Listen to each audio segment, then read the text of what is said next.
Very close game. Yeah, did you say that? Yeah, no, you're right. It was a close game, and listen, these teams are in trouble. So they've just been given their certificate for the stadium for the conference or the National League again next year.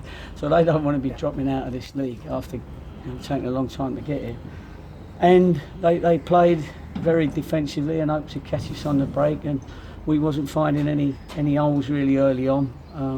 I made the change because I felt we needed to do something different, give the lads something to, some new people to break them down, and it worked. Thank God. It was last 10 minutes we got the 2 goals and sent our fans home happy, of course, and it's putting us in a fantastic position now. You made a couple of changes at half time. What was the thinking behind that? Munsey was probably a little bit unlucky because he was doing okay, but we wasn't getting a midfielder that was picking out the pass for a chance or opportunities. So I felt that Asa might, come on and just find that one pass. Morgs was unlucky; he was getting in there, and we wasn't quite getting behind anyone. And I just felt it wasn't happening for him, and I didn't want to just keep getting it round the head with a stick all the time. You have to duck sometimes. And I ducked and made a change, and he was disappointed, but I love him to death and Munsey, and I just have to make the right decisions for the right reasons. And if they come off more often than not, then you keep making those big decisions when you have to, because I don't want to upset the lads, but I felt I had to do something.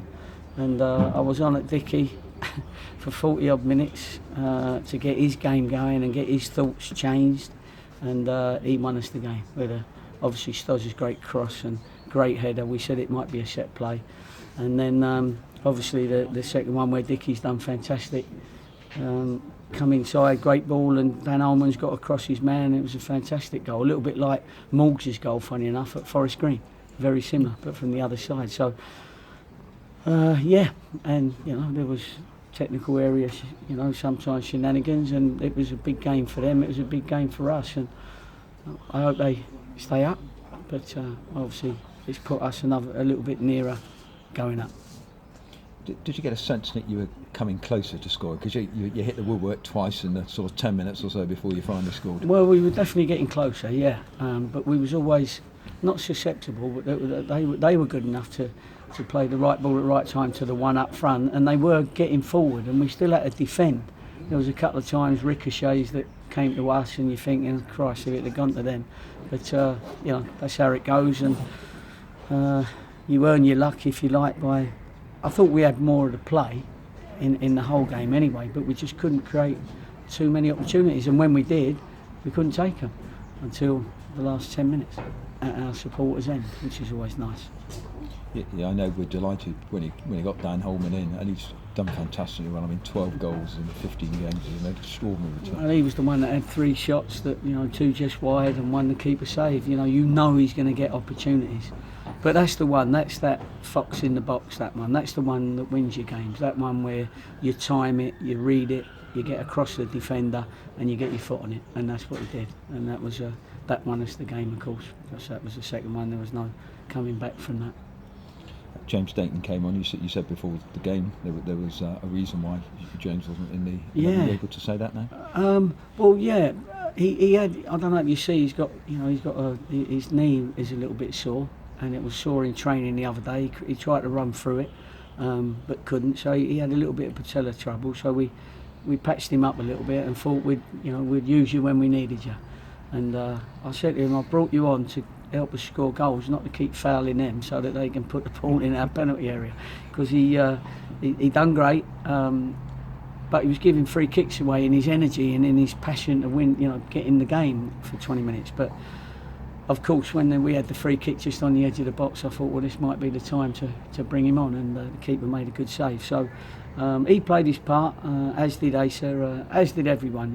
We're here because we're here, and that takes a full squad doing well.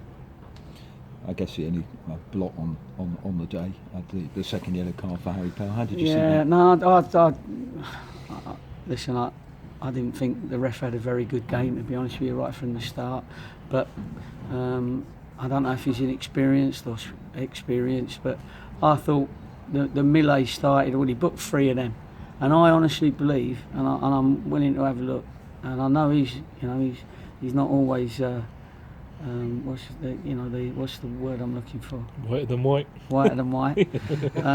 However, on this occasion, I think he's been unlucky because I think a lot of people.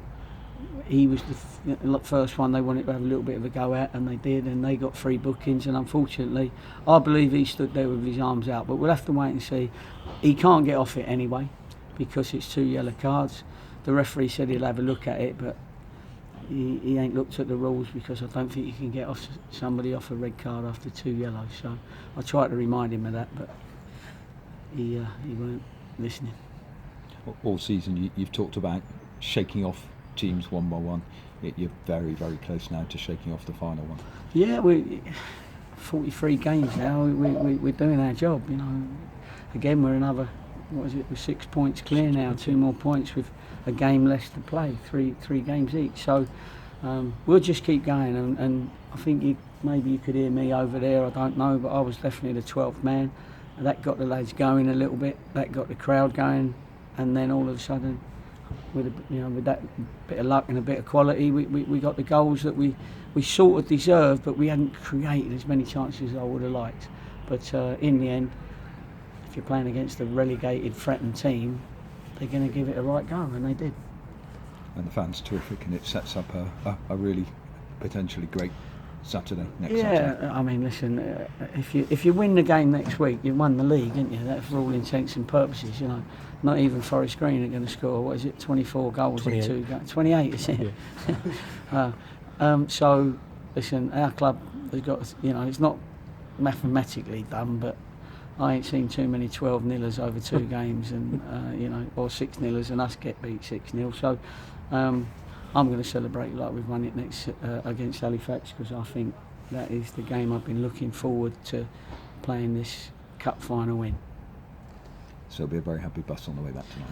Well, it will be. The lads weren't sure when I went back in the dressing room. It was all quiet, and I went, "No, I'm not having it. I'm not having the celebrations." And they'd already celebrated, so it all went quiet. And then I went, "Oh, go on then." And then it was all off. So I'm pleased for them. I'm pleased for them. They're a great group of lads. They really are. And I don't like taking them off. I don't like scolding them. I don't like having a go at them.